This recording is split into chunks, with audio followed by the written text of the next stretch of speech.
It's hard to believe we're already halfway through the 2005 season. We've covered so much ground and there's still some exciting events to come.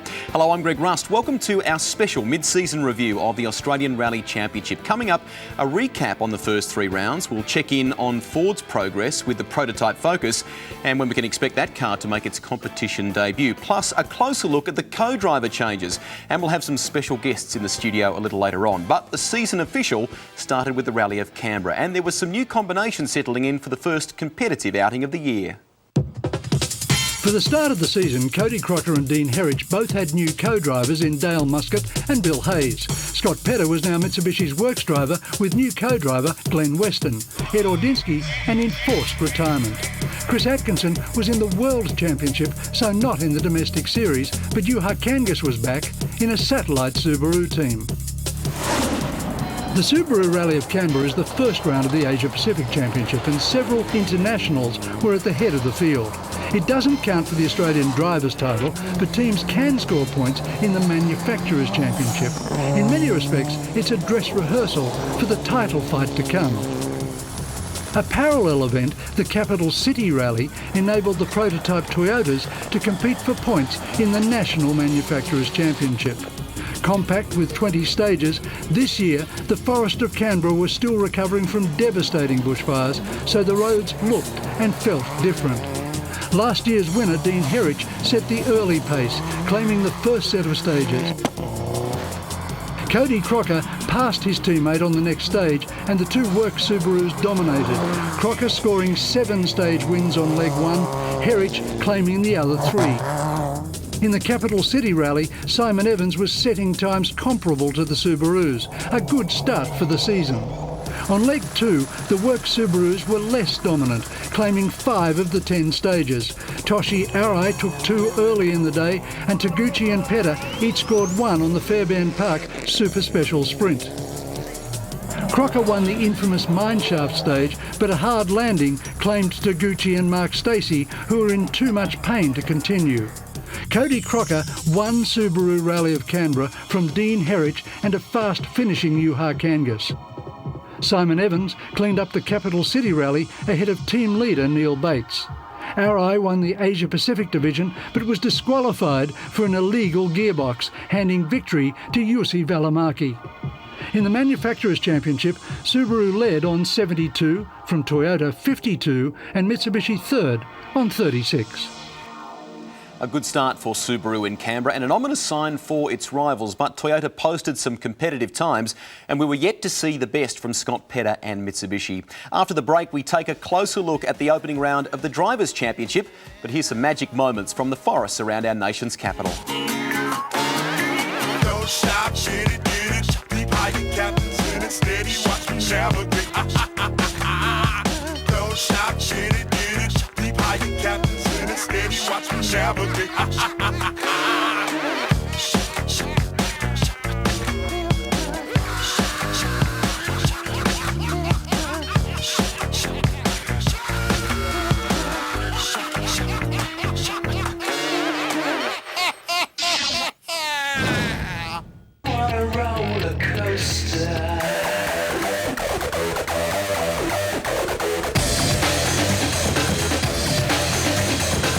Welcome back to our special mid-season review of the Australian Rally Championship, and the series crossed the Nullarbor to Western Australia for the first round of the Drivers' Championship. Based 3 hours south of Perth on the edge of the Margaret River, it's the epitome of the modern short stage events. 18 stages were mapped out using 8 roads, the battleground for the opening round.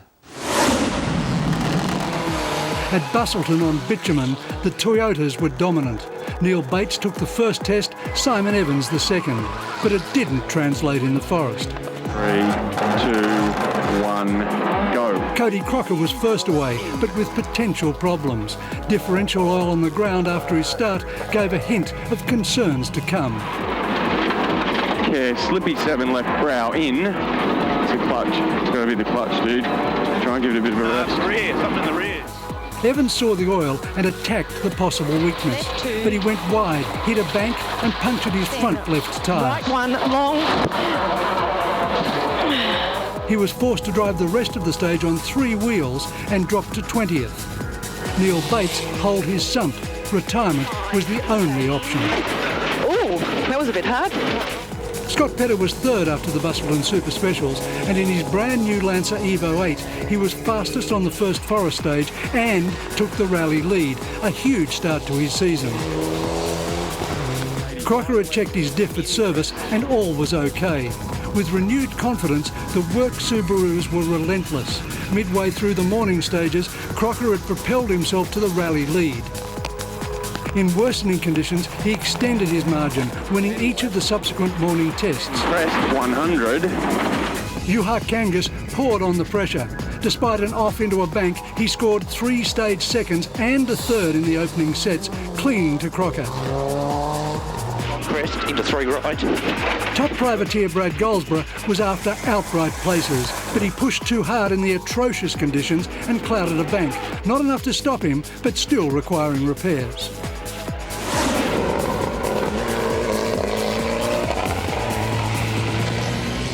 After extended service, Petter won the rerun of the stage he'd claimed at the start of the day, and the margin was enough to lift him to third outright in front of Dean Herridge. Flat right crest 20, 8 right opens on crest. One stage later, he passed Kangas into second place. 9 left on brow, 50 fast 4 left. A flat tyre slowed Crocker, but he still won the heat. In a determined drive through the field, Simon Evans was now up to 6th, behind Goldsborough. After Heat 1, the top 5 were headed by Cody Crocker from a delighted Scott Petter, Juha Kangas third from Dean Herridge and Brad Goldsborough. Heat 2 started at night on the short sprint at Busselton, and Cody Crocker won both passes, a real plus for the Subarus. But the real battle was only just beginning. The forests of Heat 2 produced an intense battle between Crocker and Evans, even now halfway through the series, the best fight of the season. The aggressor was Simon Evans. He won the first forest stage, and although Crocker won the next 2, the gap between them at the midway service was only 4 seconds. Scott Petter could have challenged, but a pinched turbo pipe put paid to his chances. Just lost power. Big time. Juha Kangas scorched his way up to third. Jack Monkhouse and Goldsborough were showing speed close to the works teams as they occupied 7th and 8th respectively. In the afternoon's final 3 stages, Evans cut loose. He won the next 2 stages and took a narrow lead, so everything hinged on the final stage. Crocker had responded well, but he'd let Evans eat too much into a lead, which was already too narrow. Going into the final stage, the gap was only 1.8 seconds in Evans' favour, and the battle for the heat win was on. Flat right, then fast left 2.5. No. Evans had victory in sight, but midway he cut a corner too tight, bent his steering arm and damaged his brakes. Come on, baby. Victory was out of the question. Survival now was the goal. He finished second by 14 seconds, a Toyota in a Subaru sandwich. I don't know. I don't think it'll be good enough. I don't care. The car was screwed. You want to try driving it? I don't, actually. Crocker, unaware of Simon's problems, had pushed hard through the stage, and his time was 5 seconds quicker than his first run through. He won the stage, the heat, and the outright rally. Teammate Herridge rounded off a solid start to the season by securing third in the heat. Brad Goldsborough passed Monkhouse to finish 7th and was first of the privateers. For Crocker, the quit rally had been a perfect campaign starter, a maximum 40 points plus 1 bonus point for winning the most stages. Herridge and Kangas tied on 26 points, but Herridge was given event second on a countback. So Cody opens the account there with a flyer, but the Subaru team's transporter crashed on the way back east. Fortunately, neither Crocker or Dean Herridge's car were damaged, but it made for a hurried build-up to round 2, and we'll bring you all the action from Queensland in just a few moments. As we head to the break, though, here's some of the highs and lows from the opening round.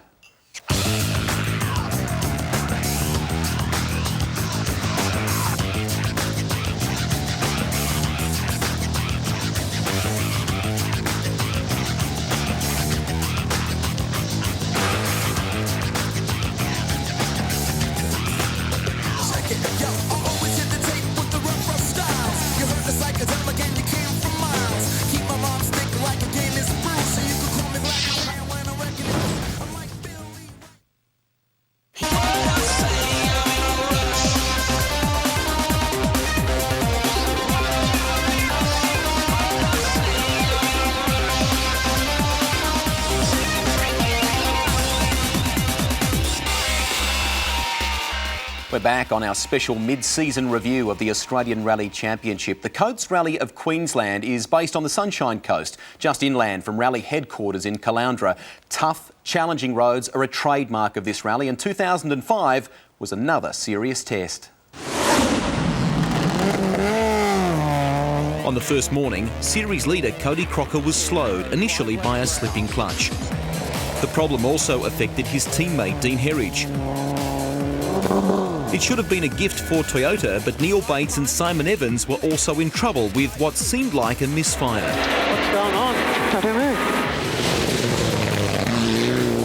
know. Scott Petter used all the road on a narrow first stage, and despite a brush with a tree, he set the quickest time. On the next, he lost almost a minute with a soft roll, dropping to 6th. Let's go. In service, Bates selflessly directed attention to Evans' car, withdrawing his own from the heat. Camshaft timing was out, reducing performance. With all the drama unfolding around them, Crocker and Dale Moscott amassed a lead of almost 40 seconds. Herridge was the closest challenger, but lost 15 seconds with a flat tyre. Juha Kangas spun, trying to match Crocker's pace. 30 line bad right.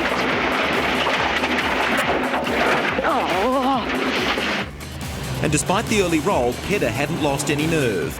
Into 9 right, over crest. Oh, you're joking, aren't you? What's wrong with this car? Kangas threw caution to the wind, taking his first stage win of the event. Crest 10 long bad left down. That's crest 10 long bad left down. Team Toyota changed the camshaft tensioner on Evans' car at service.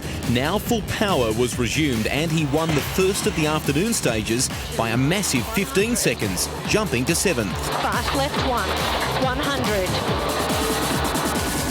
The best placed privateers were Brad Goldsborough and Paul Hum in 4th. Kangas explored the limits in a desperate bid to wrestle second outright from Herridge.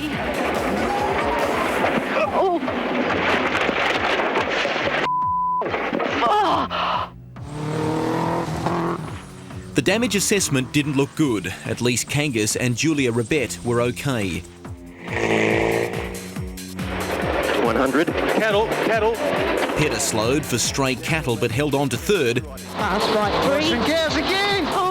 And Evans also lost precious seconds. Despite this, Evans crushed the opposition again with a stage win of more than 12 seconds, climbing to 4th. But there was no catching Crocker, who grabbed the maximum 20 points for the heat win. Yeah, turn 3 left, crest. 70. Rough 6 left. Beneath Cody, it had been a day of dramatic changes to the leaderboard. With Kangas rolling, Herridge was safe in 2nd. Petter recovered for 3rd. Evans a fighting 4th. In the final 2 hours service, Les Walkden's team used a little bush mechanics to hopefully keep Kangas in the game.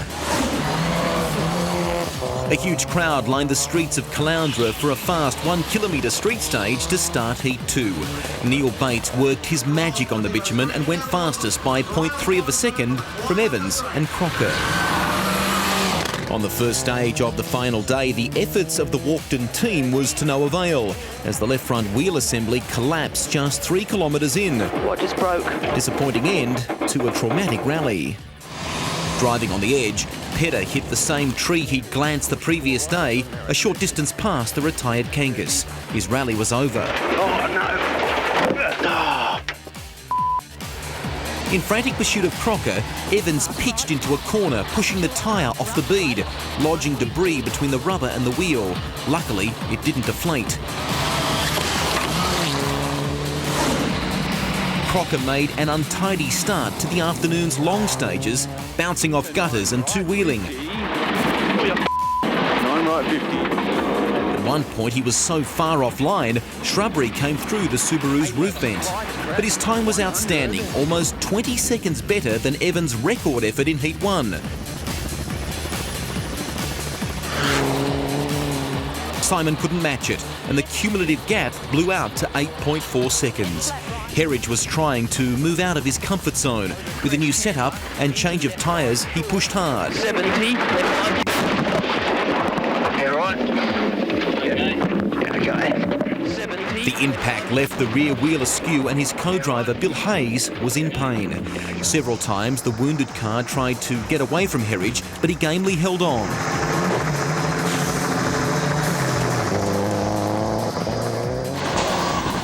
Evans was catching on this final stage of the rally until blinding dust from the Subaru slowed his pace. Across the line, Evans was 5 seconds shy of Crocker. Both the heat and the rally were the Australian champions. Neil Bates leapfrogged Herridge, taking an excellent third for the heat. Miraculously, Herridge salvaged fourth, guaranteeing a podium alongside Crocker. Cody earned maximum points for this round, including the bonus for most stage wins. Evans and Herridge tied, but Simon was officially second based on total competitive time. At this point in the championship, Crocker had established a 28-point series lead. Herridge and Evans will need to take risks to stay in the hunt. Goldsborough, an excellent fourth overall.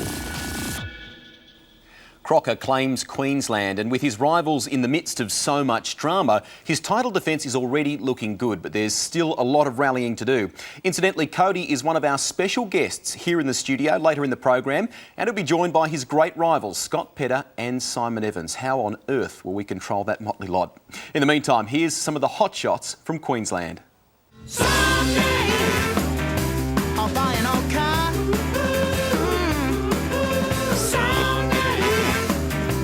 I'll get that car to start.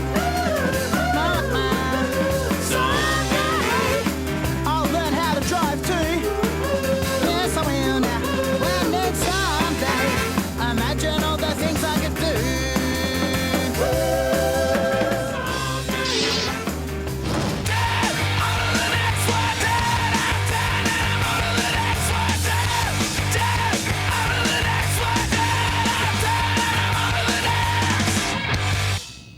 Hope you're enjoying our special mid-season review of the Australian Rally Championship. It was T-shirt weather in Queensland, but the Winter Woolies came out for the third round in Tasmania. The Subaru Safari is run through the forests around the town of Geeveston, about an hour south of Hobart. Changeable weather conditions and variance in road surface make this an unforgiving event.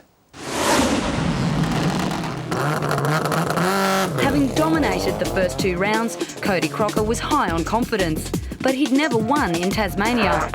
There were few signs of weakness as he won 5 of the morning's 6 stages, despite losing 4th gear. Normally close behind his teammate, Dean Herridge was way off the pace, and his predicament worsened on stage 4. Long, tight and slight, very long.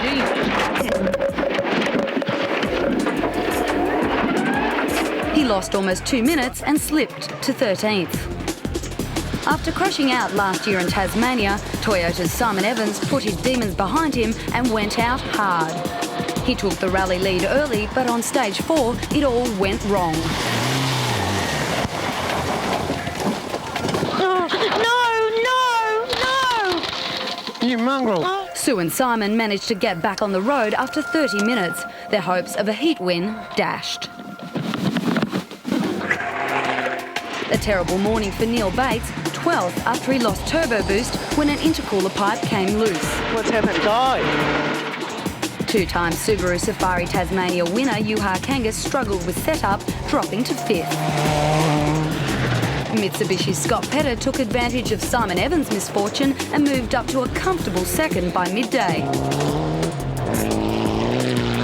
Privateer Jack Monkhouse was in 3rd, putting on his best performance in the ARC yet. And he wasn't the only privateer out to impress. Brad Goldsborough held 4th and Steve Glennie 6th. With a 38-second lead on Petter, Crocker could afford to ease off in the afternoon stages. He drove skillfully, winning 3 stages and the heat by 39.6 seconds. Dean Herridge clawed back 3 places to 9th, disappointing for such a seasoned competitor. Scott Petter came dangerously close to losing 2nd. His tyre trapped in a gutter, flinging him sideways. Skillful driving the only thing between Petter and disaster. 200. Sorry, mate. You're right.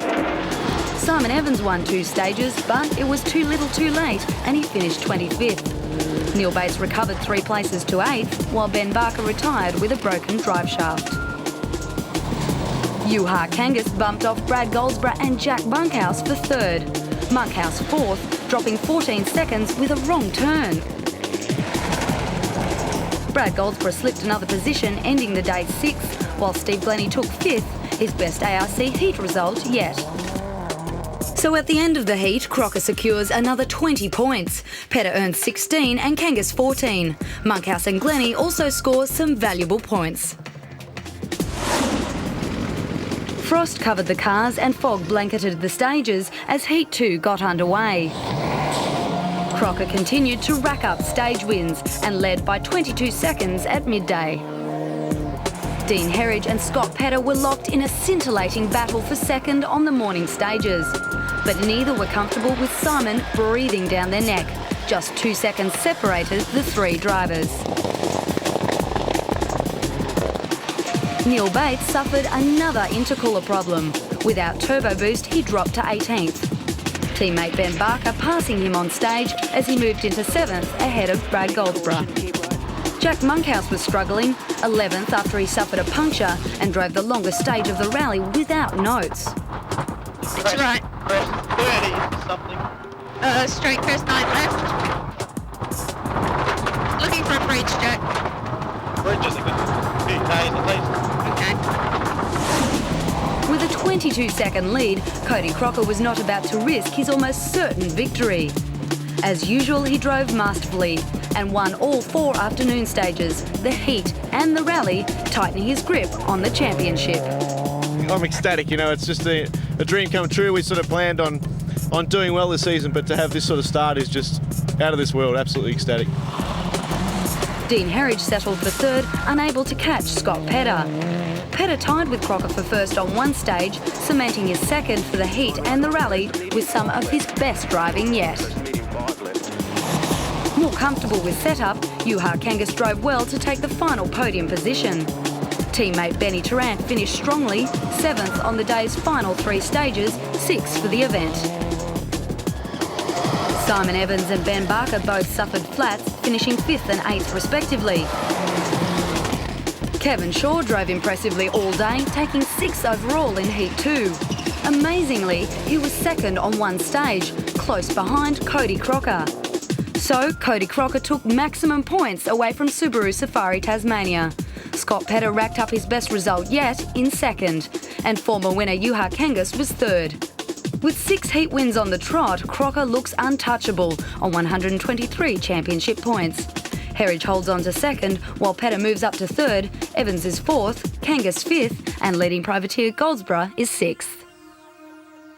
Cody is the man, but all too often in the sport of rally, a vital component is overlooked. The co-driver plays an integral role in the success of any driver. Synergy and stability are the keys to a good partnership in this game. Ali Brunning looks at some of the gun operators. Fast left 100. The increased outright speed of this year's title has left many established teams literally gasping. For Sue Evans, stepping up to the new pace has taken some serious adjustment. We've actually changed our notes quite significantly. We've certainly tightened them up a lot, sped them up a lot because of the increased pace. So, everybody has lifted their game. Yeah, 8 left in, 150. Most successful of the newcomers, Dale Moscott, can't believe his good fortune. Last year's privateer champion co-driver, he was chosen by Subaru to team up with twice national title holder Cody Crocker when Greg Folletta was promoted to management, and he hasn't lost since. Stepping in with the number 1 guy is a big thing, and I had to evaluate a lot of the stuff I do and make a lot of changes to step up a notch, but we're doing that pretty successfully so far. The new teams have brought innovation to the championship, but for traditionalists like 3-time champion Coral Taylor, it's all about experience and stability.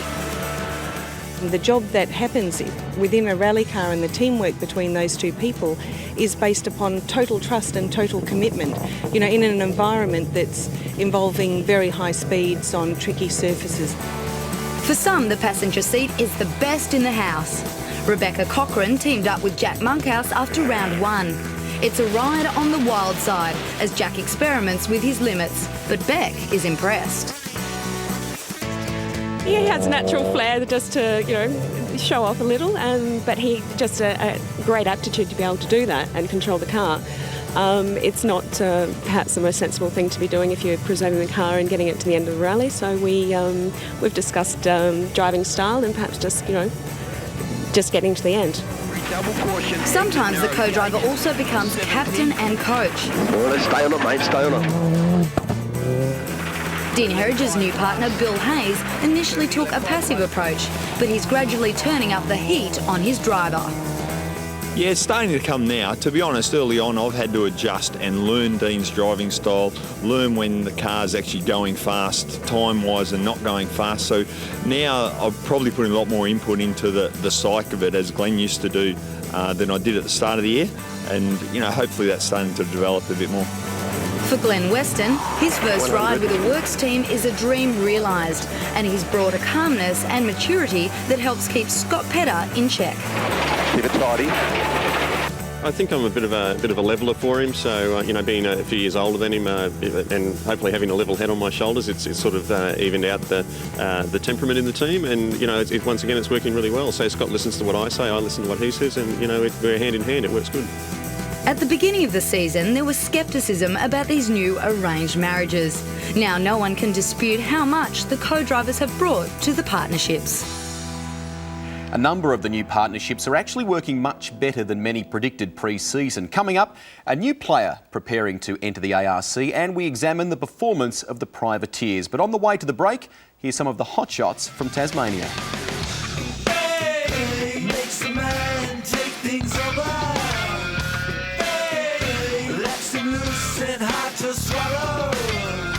Hey, puts you there where things are hollow.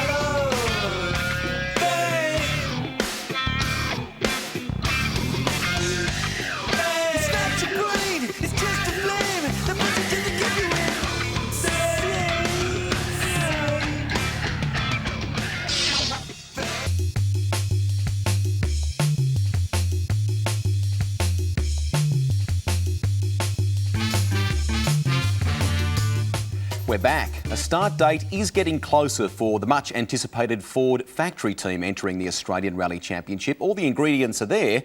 It's just a question of when. Ford's affinity with motorsport dates back over 100 years. Having won the last two V8 supercar titles, the Blue Oval is drawing from a wealth of experience in the WRC and moving into the domestic rally scene in Australia. Called Team RS, this factory effort is based around the all-new Focus and will be the first country in the world to rally it. I've just been with the boys at the factory to have a look and see how we're progressing. It's all exciting, testing in a matter of weeks. Yeah, look, this year is all about testing and development, so we're not actually committing to a round yet because we need to make sure that the car is coming along fine before we actually start rallying it. Like Toyota, the car will be built to prototype or Group NP regulations. It's expected to start life as a two-wheel drive until a proven all-wheel drive system is ready. The company has made a sizable investment and currently has 16 people working on the rally program. And the front line is formidable. Former World Championship driver Michael Guest will spearhead the project and has renewed his ties with Mark Stacey. Together, they won the 1997 Australian Group N Championship.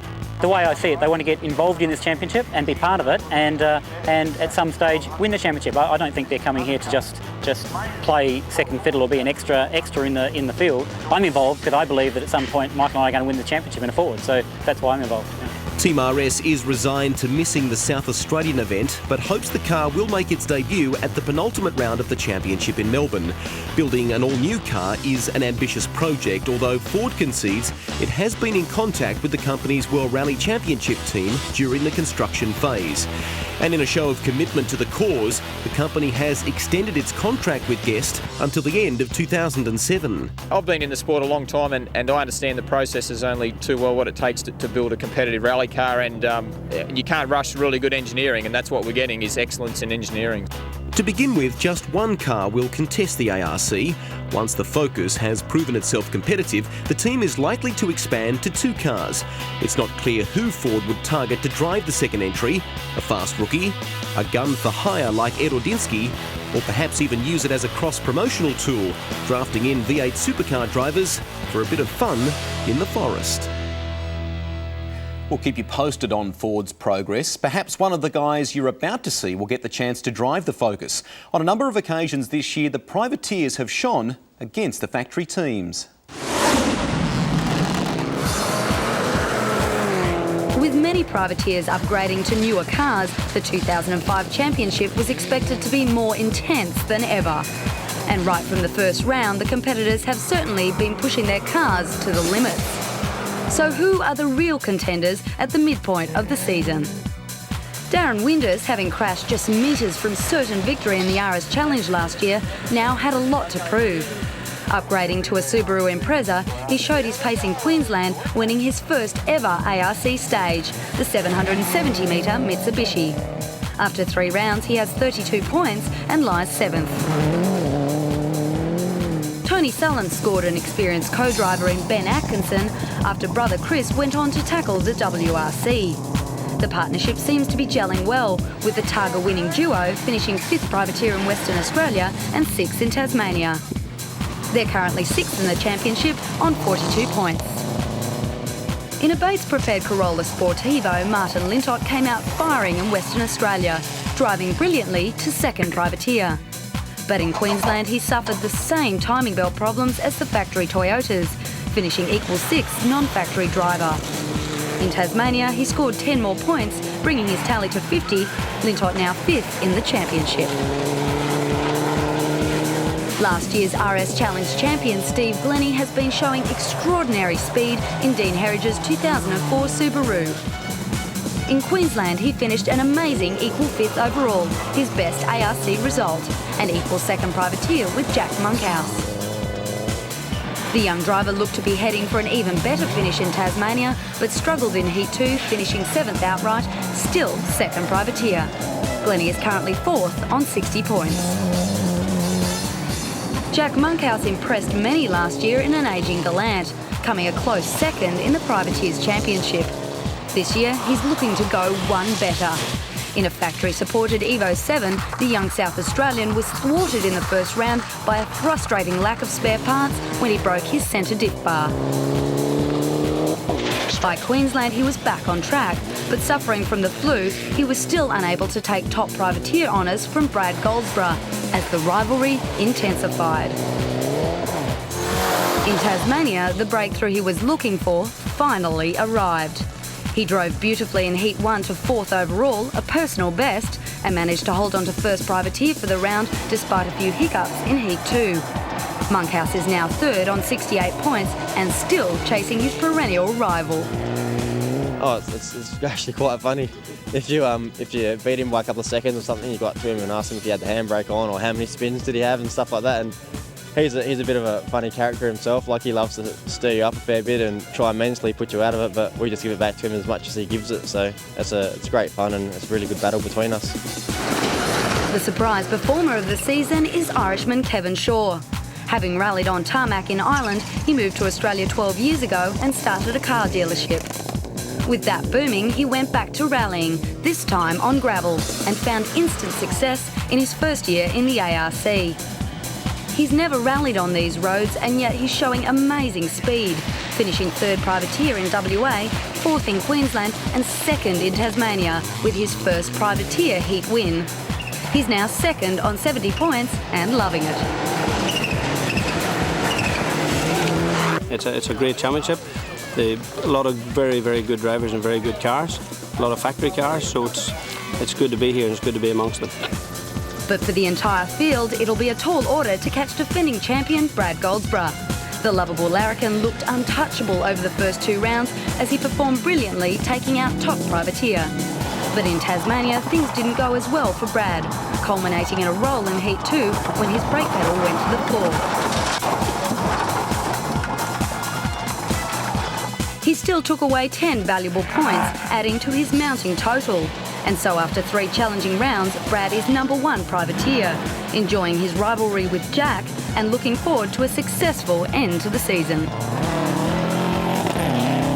We're always ribbing each other, ring each other before events, after each stage we're into each other, if he beats me in a stage, I'll tell him I had a spinner or something in the stage to slow me down and vice versa. So, we're on each other's case all the time, and I think it sort of adds to the enjoyment of the rally.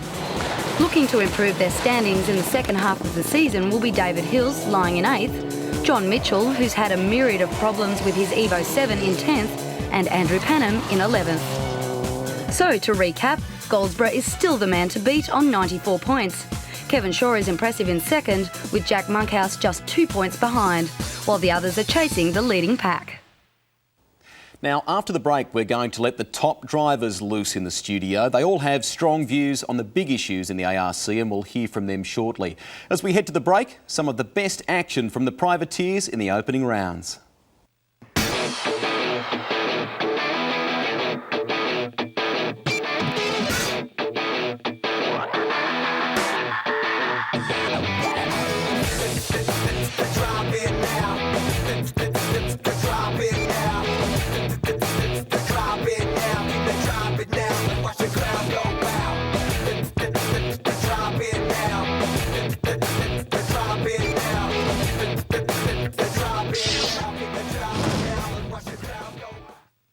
How many dudes you know flow like this? Not many, infinity. Not many, infinity. How many dudes you know got the skills to go and rock a show like this? Our special mid-season report card on the Australian Rally Championship continues now with a world first. Someone has opened a can of drivers here in the studio. We welcome Cody Crocker, Simon Evans and Scott Petter. Hi, lads. How you going? We were just dealing there a moment ago with the topic of co-drivers, and because there's been so much change this year, Cody, I want to start with you. Getting Dale Moscott on board was a surprise choice to fill Greg Folletta's shoes, but he's proved us wrong, hasn't he? Yeah, I guess there's obviously we've thrown Dale in the deep end, so to speak, and he's really come out firing. And you know, we had some teething problems to start with, like any co-driver will, I guess, with a new driver and a new pairing. You know, we had to learn each other's little small things and just try and work with each other together. And he's really improved a lot over the few rallies that we've done. And I mean, started out in China with a win, so we're pretty happy with that, and it just kept going from there. And he's doing a fantastic job. Scott, for you, I mean, how's Glenn Weston settling in? I mean, he actually seems to be quite a calming influence. Is that a fair assessment? Yeah, look, Glenn's very successful at what he does as a leading dentist in Australia. So, like, his move to being a sort of a more professional co-driver has been very easy for him. But he's been absolutely fantastic, and been fortunate to have two very good co-drivers over my career. Simon, while your rivals here are, in the situation where they've got new partnerships, you have an advantage to some degree with Sue being a stable influence. But, behind the scenes and away from the cameras, is it tough on your marriage? I think it's actually good for the marriage, what we do. Basically, we get to vent our angers in a whole other area, another arena, rather than at each other at home. So it definitely works for us. And I think basically Cody and Scott must be very terrible drivers. They have to keep getting new co-drivers. So I've stuck with mine for a long time, and she's just fantastic. How are you two guys going to stop this bloke? I mean, there's something like a 61-point difference at the moment, and 53 between Cody and his teammate Dean in the championship. What are you going to do to catch this guy? Well, we've actually caught the plane up together this morning, and we've spent the last sort of 2 hours conspiring against Cody. But I think we've decided it's a fair way to fall from where Cody is at the moment. So there's a lot of pressure on him to really finish it off. I think the staircase going out of this place, out of Channel 10 here, looks fantastic. Might just give Cody a bit of a shove, see how he lands down the bottom. If he's still breathing, I might jump on him, I reckon. Thanks, Rusty, for organising the emergency exit for me to escape out the other way. The reduction in the amount of tyres that are available to competitors this year, I mean, it's been progressively being reduced with each round. Are you in favour of that? What impact has it had? I think from our point of view with the Pirelli tyres we're on, they have a very good long life, so we're quite happy to have a 20 tyre rule, and that our tyres run really well when they're quite low and they're quite worn, and we have to reuse several tyres during each event now, and hopefully that's going to mean an advantage for us. We've only done one event with that restriction, and so far so good, so I'm hoping that it'll keep going that way. Has it prompted a rethink on strategy from your teams? Yeah, I think so. I'm all for sort of any sort of technical thing that can control the category. I'd probably go a step further and opt for a control tyre for the series. I think what they've gone about with trying to do with the tyres this year has done some way to make the competition perhaps a little closer, but I prefer to see it go a step further. Simon, that's a big call from Scott there, because it has worked quite successfully in other categories, a control tyre, but we're looking at the other side of the fence in a terrific position at the moment because we've got so many different tyre manufacturers that support rallying. Would you support a control tyre scenario? Personally, I think a control tyre would be fantastic for the championship. That's my opinion. But for, say, the privateers, basically the tyre sponsorship is the biggest sponsorship you can get. And when you have a control tyre, you're going to lose that for the privateers and probably make it a bit more expensive for the top teams, because obviously the top privateers are the ones who get the other tyre manufacturers' support. And it's very important to a privateer team. When I was running my own team, it was extremely important to have that tyre support. For now, obviously for us in Toyota with Michelin, the tyres are fantastic. We don't even have any dramas at all with the whole 20 tyre rule. I don't like it personally. I think it's a bit silly, but you know, that's just the way it goes. The rule makers make their decisions, we abide by them, and obviously in the whole scheme of things, it doesn't really affect us, you know, personally. If you look at the stage results over the last few rounds, certainly Pirelli has been the tyre choice to have, Cody. Would you support a control tyre? No, I think as Simon said, I think for a sponsorship point of view, both for the manufacturer teams and for privateers, the whole point of it, the 20 tyre rule was just to try and reduce costs, and if you go and take that away and you lose the sponsorship possibilities, then it's going to increase costs for people to actually have to go and buy the control tyre. So no, I think we should leave it as it is and work on probably the other areas of the sport that we can improve. But this, I think, it also is a good thing for the sport in that it adds a bit of strategy now. You've really got to work hard to understand when you can use the tyres, the new tyres, and when you can you've got to conserve and look and use your used spare. But that's the important side of it, or the interesting side that it brings in. We just saw before the break there a story about the inclusion or the impending arrival of Ford in the championship. How serious are you treating this threat from another manufacturer?